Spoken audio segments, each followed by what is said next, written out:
Lord, thank you for another opportunity to gather around, especially with it being so cold today. Thank you for getting everyone here safely. And please continue all of the safe driving for those that are still coming to church this morning. Lord, we pray that you would speak powerfully, that it wouldn't be Vicar speaking, but it would be exactly what everyone needs to hear from you, Lord. Help encourage us, not only through your death, but also through your resurrection. These are real events. And help us find encouragement that we also have a strong connection with you still today. In Jesus' name, amen. All right, so I hinted at that this was my favorite lesson, and it is.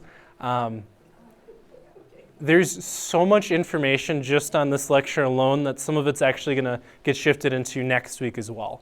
But you're going to get the meat of it. This is the best week of the whole 6-week series. So this week is all about Jesus being our death destroyer. And this building by this beautiful church is the Chapel of the Holy Sepulchre. It's the Church of the Holy Tomb. It's the place where Jesus was resurrected from the dead. So excited for it. The reason I wanted to mention this right off the bat is because the first video for the Israel class has been posted. So if you have folks like this week that may have just had a difficult time coming out this morning, you can still share this with them. And again, anytime you just pull out your phone, use a QR code, it'll take you right to the website, and that'll allow you to have full access to the whole series. Just quick recap. Week 1 was this focus that it really happened. These are real events. They're not just stories that we hear in some faraway land. All of these events are backed up by archaeologists and have validity. Week 2, hurt people, but loved people, love people. Right? Very simple title, but just this idea that when we do not see ourselves as in need of God, that's when we're in the most trouble. That's when we're hurting, and we may not even realize it. And so when we realize how loved we are, that we are beggars, that the beggars are the ones that have it together, that's when we're seeing clearly, and it allows us to be a gift to others when we're in the presence of Christ. This one, I actually have something for you. I actually have something, as if I don't have like 30 props today. So this is more pottery from Bethsaida. And anybody remember what we were talking about with Bethsaida? If you want to pass that around. It was in Mark 8, right? Jesus spat in the mud, rubbed it in the man's eyes, and he goes, I can kind of see, but it looks like trees. And then he saw more and more clearly. And that idea that we might see Jesus as a good teacher, and then we go, he's the Christ, and that's great. But we see him the most clearly in his resurrection. And that's why I wanted to bring this back up, because this is the full clarity of Jesus in this lecture. And this pottery is 2,000 years old from Bethsaida, right next to where this miracle happened. So hopefully that just brings you in some connection. And week 3, we were talking about, this was a little bit of review for us. And we went through John 5, right? And we watched that clip from The Chosen. I just find that show really powerful in a lot of ways. Not perfect, but a lot of good. That idea that Jesus asks us, do you want to be well? And sometimes whether it's a hospital visit or just in our lives every day, what are we using as a crutch instead of turning to the Lord? And Jesus says, all you need is me. Right? Not all these excuses, not reasons you can't get there, right? But just me. And then we talked about a little bit with the Garden of Gethsemane, right? And that path in the Kidron Valley that Jesus walked, right? Before he went up to the crucifixion. This is kind of preparing us for this week. And man cannot disqualify me. So if you remember with Peter, what body part did he cut off of the high priest? Ear. Why would he have cut off the ear? There's a few possibilities, but the reason we said may have been the reason was obviously he was the one that was there. He was the one that was there. And the high priest, he was saying, you can't arrest my Lord. And if you're going to do that, you're no longer qualified for what you're doing. And so he tried cutting off that ear to say, well, you can no longer work in the temple, because priests that had a deformity were no longer able to be in that position. So he was trying to take away that title. And then Jesus walked up even to his enemy. Right? He says, I tell you, the Gentiles, they love the people that love them. Love your enemies. And so the people that are coming to arrest him, as his friends are defending him, he goes up and heals that man's ear. That's the power of the love that our Lord has for us. And that Mount of Olives, jumping ahead of today, is that place of the ascension, right, where Jesus ascended into heaven. We might come back to the drawing. Let's get just right into this because there's so much with the resurrection we want to get into. So this is actually a first century tomb. And so I want us to kind of get into the mentality of this is what Jesus' tomb would have looked like. The stone's a little bit larger.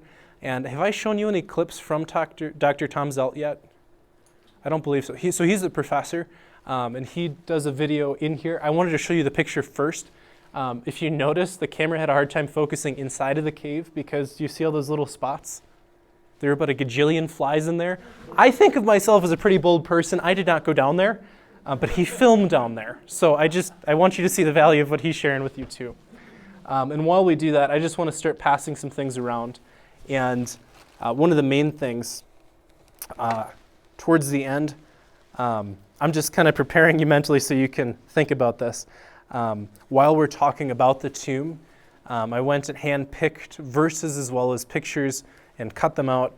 I mentioned the time because I want you to see that this is important to me and hopefully valuable to you. These will be things I hope that you can put up in your home or take with you in different places. So this is something you'll receive at the end, just kind of as a gift for continuing to come out and hopefully receiving a lot of God's word and encouragement. At this time, though, I will pass around the outside pictures. These I tried counting and I couldn't get to a high enough number. It was at least 7 pictures of the Chapel of the Holy Sepulchre inside my house, just in various places. It's my favorite place in the world. So just a few magnets I want to help pass around so you guys can get a good picture of what we're talking about. And you may need to bear with me for a moment with the audio. So this is a Rolling Stone, and before you get too excited, this picture was taken off the side of a highway. There's so much archaeology just everywhere in Israel. It's just so difficult to dig everything up. But this is a really good picture of a smaller version of what Jesus' tomb would have looked like with a rolling stone. This is from what they call the Sanhedrin tombs, which is also first century tombs. So a few years before Christ and a few years after Christ, a few decades, there's the same structure of tomb that was built. And so we can date this all the way back. Because we go, this is the same model, this is the same type of tomb that Jesus was buried in. And so you can see, and I'll ask in a moment just to kind of prepare you what we know about Christ's tomb. But this is one that's been cut into the rock, into a facade that you can build into. And on the outside, sometimes it's incredible how they would do this, but sometimes they would chip into the rock and then take wood, place it in there, and then get the wood wet so it would expand and crack some of the rock off. So that's how they got some of these really clean surfaces. So this is within Jerusalem, a tomb that's fairly close to where Christ was crucified. All right, so this is Dr. Zelt. I'm excited to introduce him to you so you get to hear from the man himself. And this is that first picture of all the flies. Swung them all out and got in there so we can see this. Anything about it, we wouldn't care anything about it, that he hadn't risen from the dead. At best, he would have been a footnote in history. Maybe we would have heard about him as a teacher, but probably we wouldn't know his name at all. What makes the difference happened in a place like this. The story of Jesus for us, the relationship with Jesus for us, starts really in a tomb at his resurrection, and not first at his birth. It's because he rose from the dead that we know anything about him at all. He was beaten, swollen, cleaned up a bit, then wrapped in strips of cloth, and 3 days later, he came to life again. The story of Jesus starts in a place like this. This is a first century tomb. They would bring the body into the tomb, and they would place it on a bench like this. This is called the arcosolium. They would wrap it in strips of cloth with aromatic branches. And then about a year later, they would re-enter the tomb, gather the remains, the bones, and place them in a bone box called an ossuary. Then they would take an ossuary and stick it in this niche. That's why these tombs had to be able to be re-entered. And Jesus' tomb had a rolling stone as a door. Let me show you the rolling stone as the door for this tomb.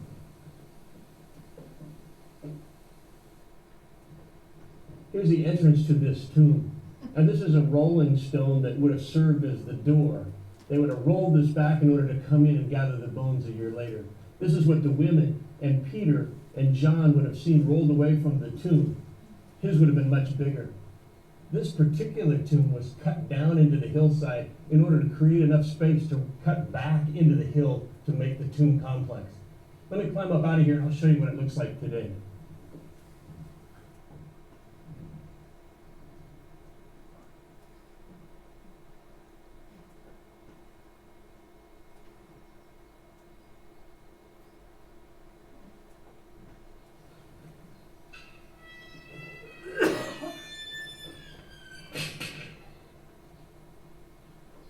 Now, if that explanation didn't make sense, let me show you another one.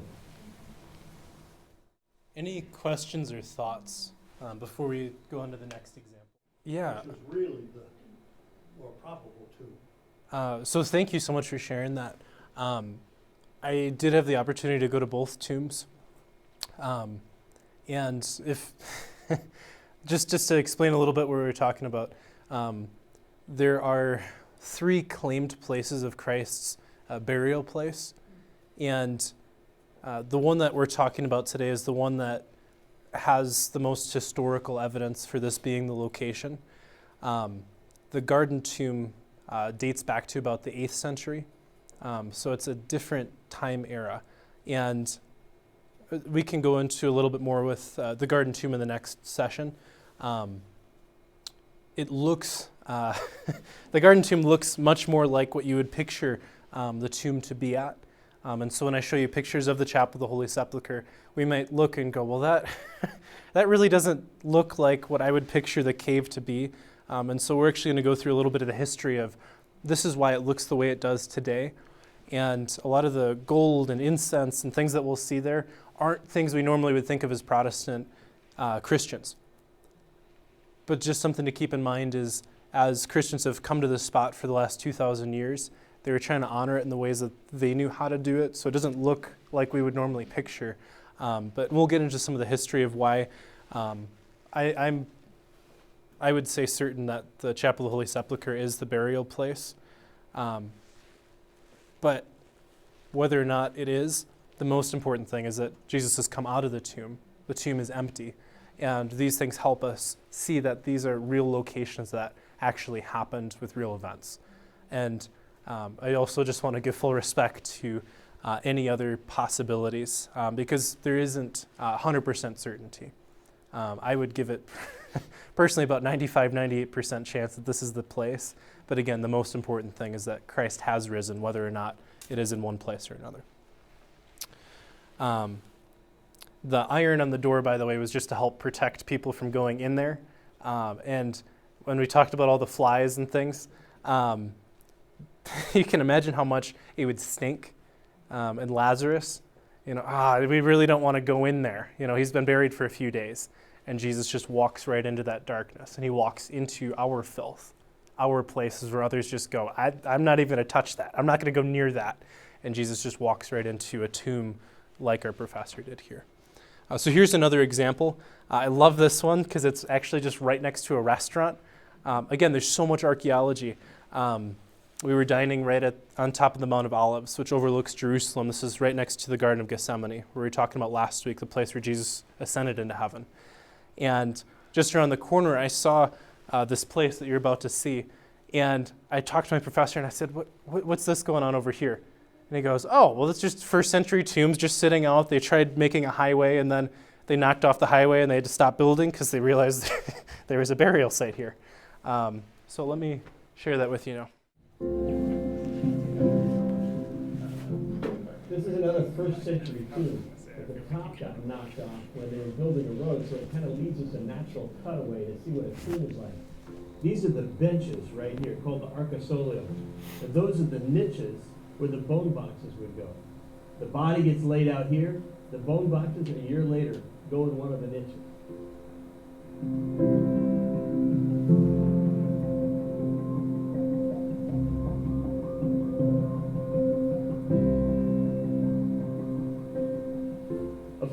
quarries are a good place to make expensive tombs. You can see the quarry lines right behind me of the stone that they took out.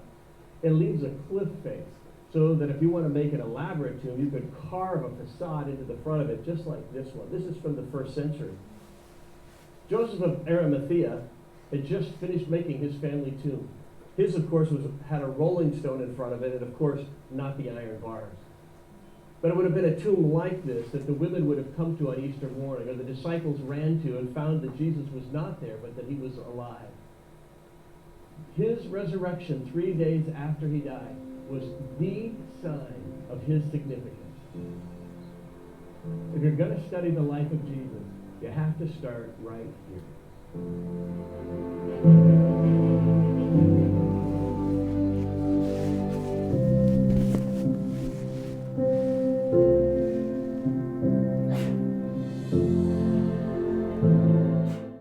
I like that verse a lot.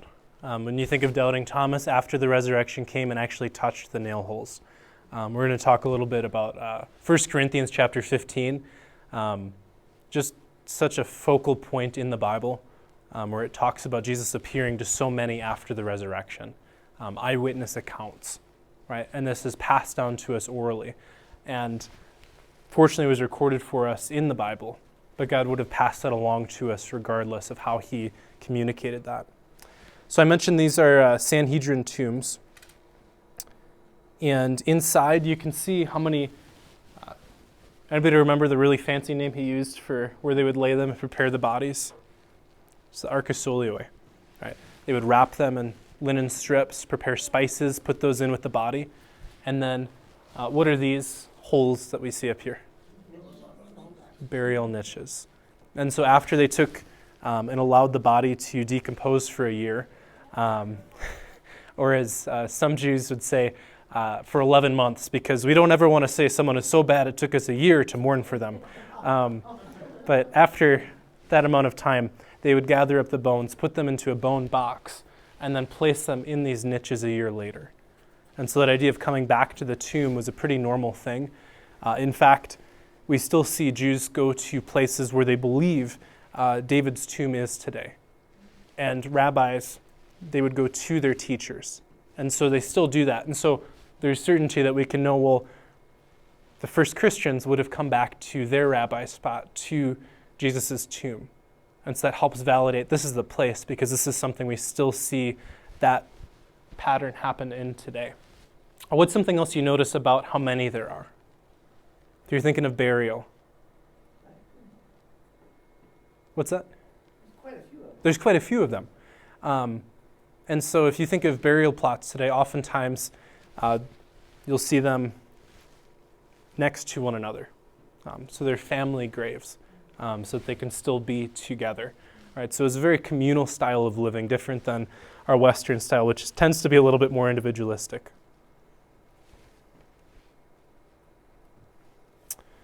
This is a little bit closer up of another example. And what do we see down here?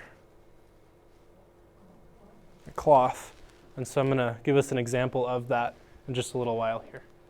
And so again, they would prepare the body, bone box, and place them into the niches. I've just been trying to think of different ways to communicate this message to us. And if we happen to connect with music, this is another avenue which I think is a great representation of what happened. So just try to listen to the lyrics in this. I love how well that song captures that moment. I always get choked up in worship just thinking about the moment the disciples are thinking about all hope is lost. Jesus is in the tomb, their Lord is dead. And then there's this moment where his body began to breathe. And he just sat up and out of the silence walks out of that tomb. It's just a powerful image. And then, of course, the impact that has on us. That by his resurrection, we're set free. That by his resurrection, death has lost its grip on me. This might be a helpful recap as we're looking at Jerusalem. It might also just be really confusing. I put some arrows in there, so hopefully it's a little bit more clear.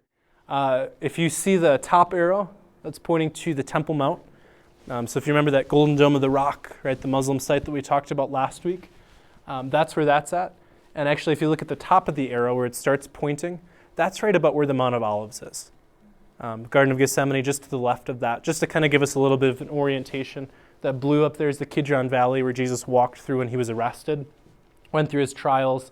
And if you see the yellow lines, that's where the city boundaries were in Jesus' day. And a lot of times we find a little bit of difficulty looking at this because, again, there's so many homes in this area. So this is just the most accepted line for the boundary that we see today. A lot of these lines are certain that we have been able to dig up and discover. And what do we know about where Jesus was crucified in relation to the city walls? Outside, right? Crucifixions wouldn't happen inside, and so they would happen just outside the city wall, along what kind of street normally? Main Street. Why the Main Street?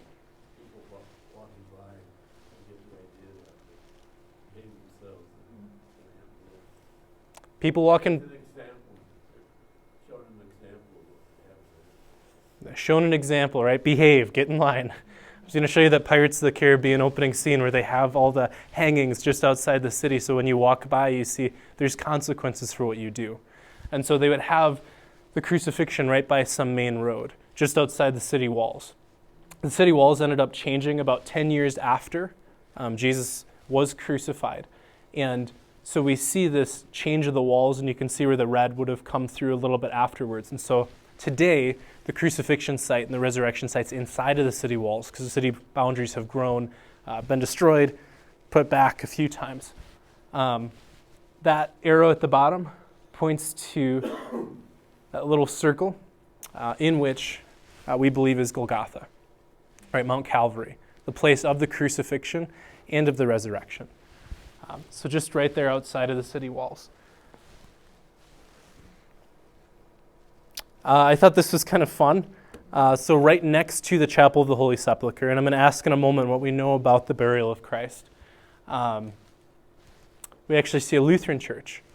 And this is just outside of the sepulchre. And the bottom, in the basement, there's actually a quarry. So you can see what the stone looked like back in Christ's day.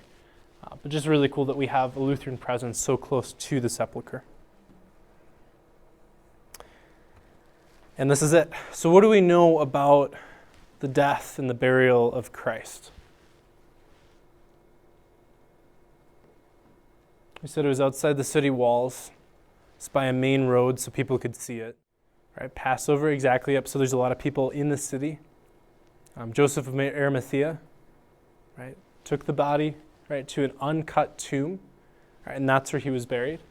And if you look, you can see this dome here. Just behind it is one possible location of Calvary. And we'll talk about another possible location. This is just within the sepulchre. But inside of there is one of those places. And Is that the Lutheran church? the Lutheran church is just over on this side here. This is the Chapel of the Holy Sepulchre, which is the likely crucifixion and burial spot of Christ. And within Mount Calvary, there's a place where you can actually go up and touch the rock of Calvary. And inside of there I found this coin. And so I would just like to pass this around because this is a possible coin that touched the rock where Christ was crucified on. I left some money, of course, because I took a coin. Modern day. Yep, somebody put it in there. So this is the outside of the church today. And this is really ground zero of the Christian faith. This is where everything started for Christianity. Because had Christ not been resurrected, right, his deity, right, being God himself, would not have been proven. So even Bethlehem, Christ being born, Christmas, huge holiday, but even more importantly is the resurrection. If he didn't rise from the dead, he was another guy that got crucified.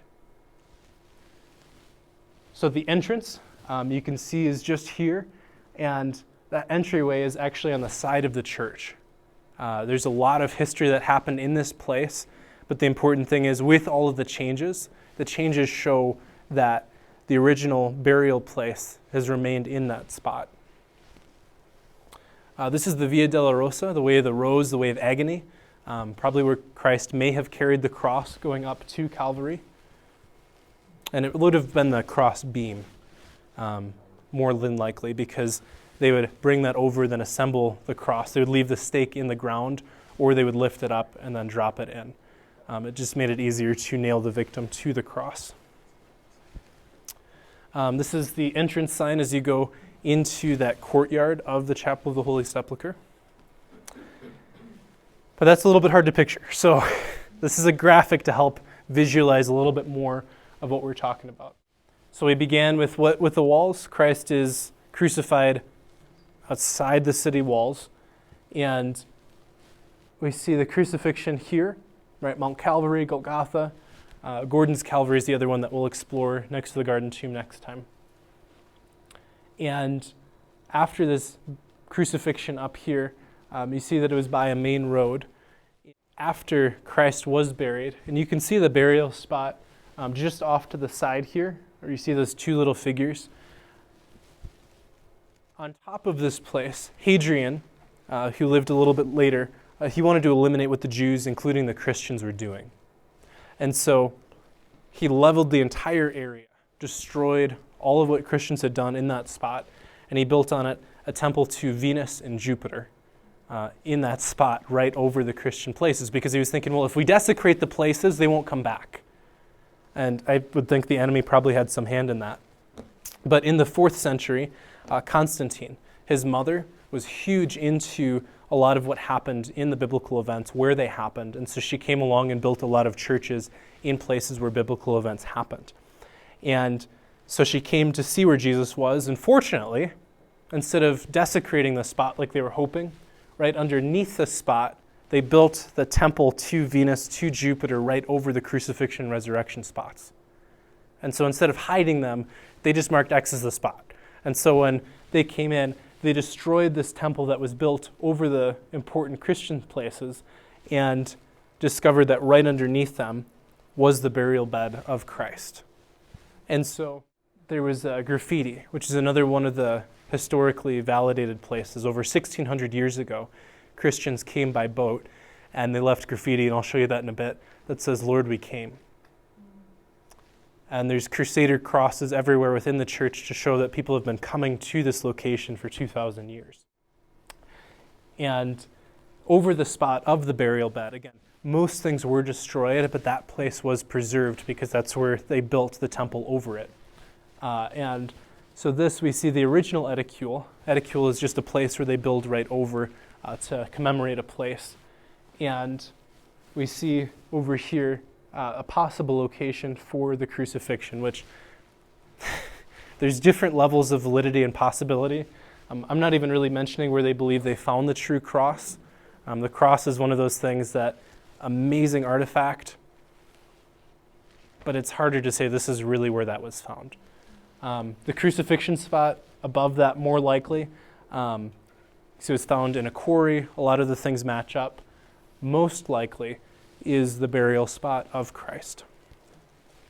Again, hard to see even from that picture, so we're trying to give another side view cutout. And so where the tomb was, we see Calvary here, which if we look in the previous picture, we can see where that cross was and how the tomb is to the left. All right, here's the cross. And then afterwards, they took the body off the cross of Christ and put him into a tomb. And if you see that dashed line cut out, that's where that edicule, that covering, was put over it. And then today, I'm going to pass this out so we have another visual. This is what the inside of the Chapel of the Holy Sepulchre looks like today. We have one more iteration before we get to that, but just so you can see, over this spot is where that dome would be built and the rest of the church. So just helpful visual here.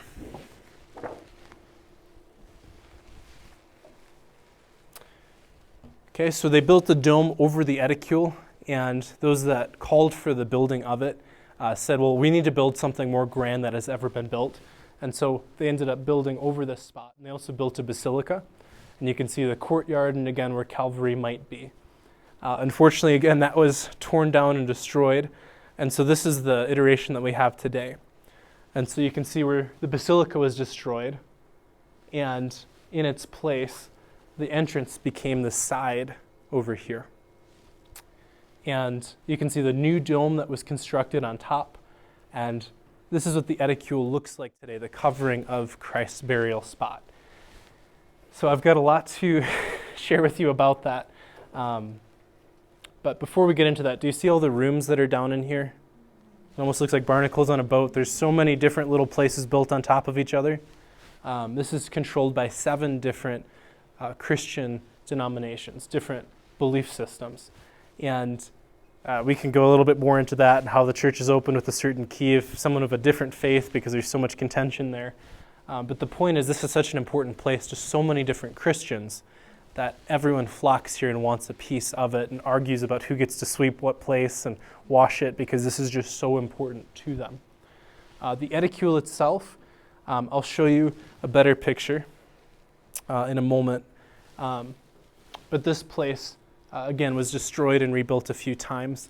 And when I talk about a fire, if you look just to the very farthest side to your left, that's where we saw part of the fire happen, and it revealed something really cool. Is this Aramaic Greek here? That's in a different language. Without glancing, I can't tell from here. Okay, this one. Sure. I didn't realize that when I bought the map. I was in a hurry. I saw an English one later, and I was like, oh, there we go. This is a floor plan of the sepulcher. Again, you can see there's so many different rooms in it. If you look to the left, right where that circular spot is, that's where the edicule was built underneath. All right, so this is a 2D floor plan from above. Calvary's Rock, I'll just use the cursor. Calvary's Rock would be here. The edicule, the burial bed, is right here. And you need a very special key to get back to some of the places, so I'll show you those where the graffiti happened. All right, that's in the Chapel of St. Vartan back here. Let me show you Calvary right here, possible place of the crucifixion. So again, another shot from the outside. The entrance, again, we said comes in from the left side, just to kind of orient us with the map a little bit. And as you come in, you go up a steep flight of stairs, and this is the possible site for Calvary. And so that coin that we're passing around possibly touched, right? I mean, it did touch right here, which is the possible place of the crucifixion. And you can reach down just beneath where this gal's legs are and kneel down and place your hand on Calvary's Rock. And by the way, if this is the place of the crucifixion, just to the sides here, there is a stone that's been cut, that's been cracked, right? Not by human hands, but that was just smashed open. And so if this is the place, then Matthew 27:53, where it says after the crucifixion, right, the temple was torn, and the stones were cracked open, right? Many saints came out of their tombs into Jerusalem. That would be a possible place where the stone was actually cracked. So that could be an actual location of a miracle. A little bit better view of it, and again, very gaudy, very glitzed up. But again, this is a place where it's been honored by many different Christians in their way of honoring. Another place on the far side, so we were just right here in Calvary. On this farthest side where I mentioned the fire would be, this right down here is the place in the Syrian chapel, right, another denomination. There's a fire back here in the 1800s, and it burned so hot that it cracked some of the stones. When it cracked those stones open, it revealed that there was tombs actually in that area. And so these two pictures down here are pictures of kind of what we saw earlier in some of the burial beds. And so this validated, there's other tombs right around where we believe Christ's tomb is. And so this is another point to say this very well could be Christ's burial bed because we see first century tombs right near it. This particular spot with the edicule, though, this is where, when we talked about the Jews coming back to their teacher's location, that's where they would come to and honor Christ's tomb. And because of that, that's when we saw in one of the earlier pictures that temple to Venus and Jupiter was built right over that spot. It wasn't built over another. And in that particular place is where Christians have been honoring that place all the way back to the first century and coming to. And so we mentioned in the Chapel of St. Vartan on the other side, way over here, We needed a special key in order to get in there, and it shows this Christian graffiti written on one of the walls. So 1,600 years old. And again, if you can just barely make out along the bottom, it says, "Lord, we came," in Latin, right? Different language. In the boat they used to sail across. This is the actual edicule. Again, this is a building over the place of the crucifixion, but interestingly, just along the bottom side here, back in 2016, 2017, National Geographic came in because the edicule was cracking. Right? It was pretty old at this point, and so they needed to build to make sure that this whole thing didn't collapse. And so finally, all the 7 different denominations agreed, well, it's okay if we have someone come in to preserve this. And when they did, when they dug into the side, they actually discovered that this was part of the original cave wall being covered by the edicule. And so we might actually see part of Christ's cave wall today preserved from all the way back then. This is the entrance. I do kind of like it because you do have to stoop in order to go in. And in Scripture, that's what we see, is that you have to stoop in order to go in. When they came up to the tomb in Luke 24, so they had to stoop to enter the tomb. This is the Chapel of the Angels. This is where the 2 angels may have been outside when they delivered the message to the women that he is not here, he is risen.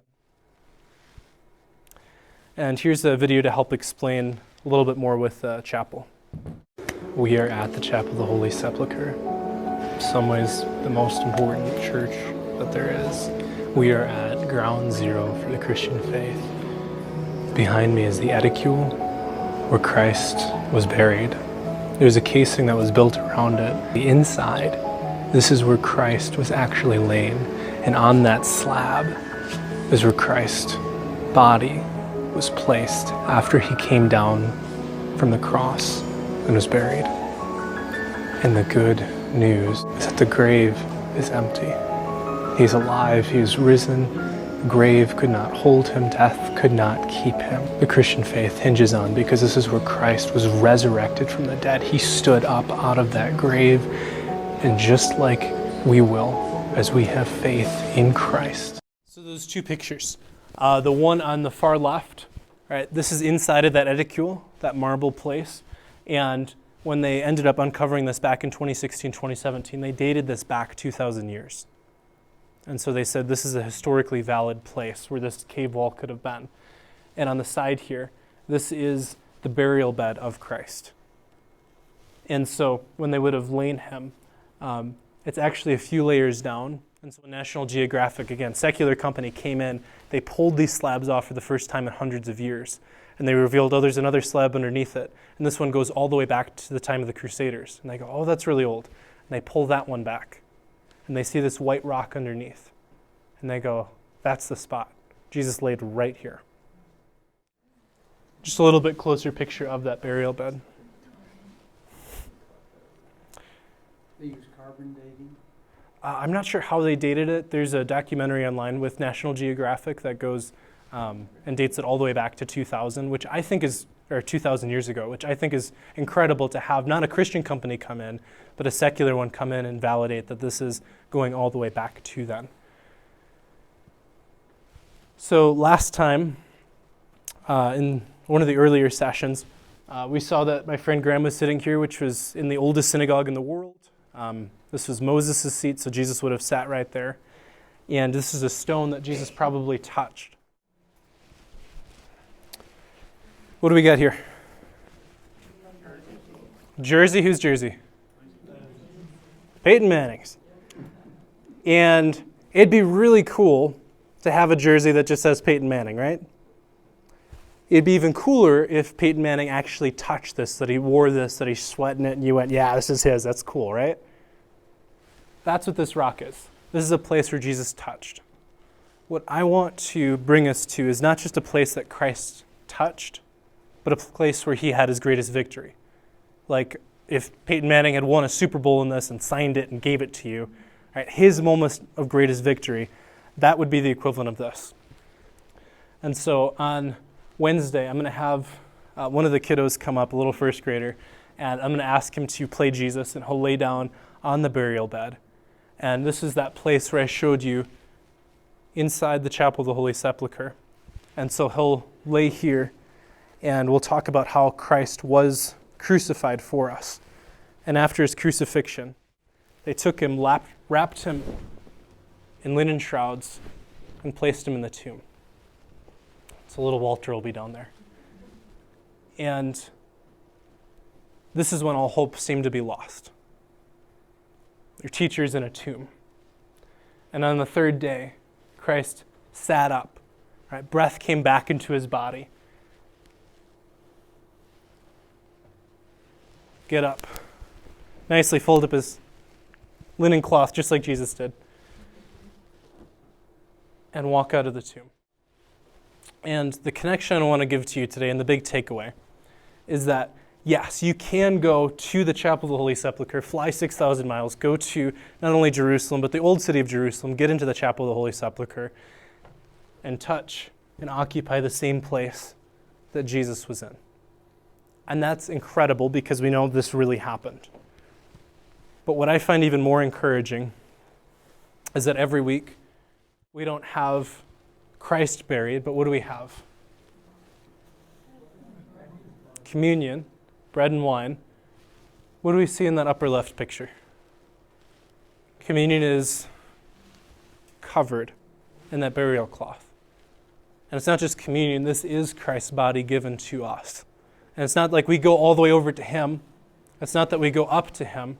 He comes down to us and gives us his very body.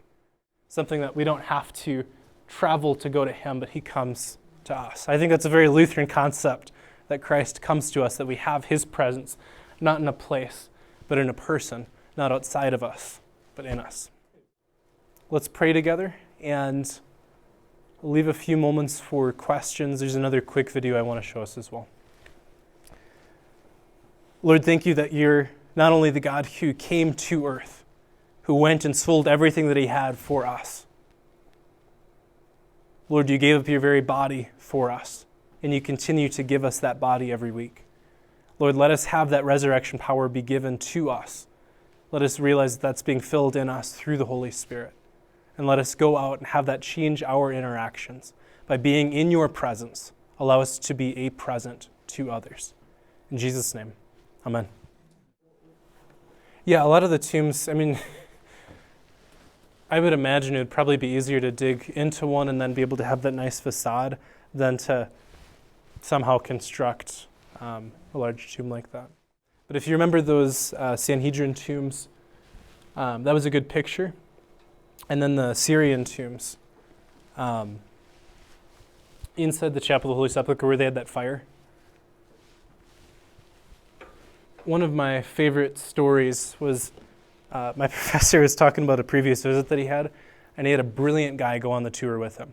And he goes, this guy was an astrophysicist, and he went and laid down inside of the tomb. And my professor looks at him and he goes, what are you doing? And he goes, oh, I don't know if I believe all of this, but that idea of coming back to life, it's a wonderful idea. And he's like, just laying in that place where, I know it's not the place where Christ was buried, but a nearby tomb, and sitting up and walking out, that's powerful. And so on my second visit, there was nobody in there, so I wasn't embarrassed enough. And I just laid down in there. And just that idea of sitting back up, coming back to life, just that we will have that and that Christ had that wherever that was, is a really powerful idea. At the beginning, my professor mentioned that there was a place, this is right by the Garden of Gethsemane, Mount of Olives, right, looking over at Jerusalem, across that Kidron Valley. This is a place of those ossuaries. It's a pretty prominent place among the Jews today, right? Those bone boxes.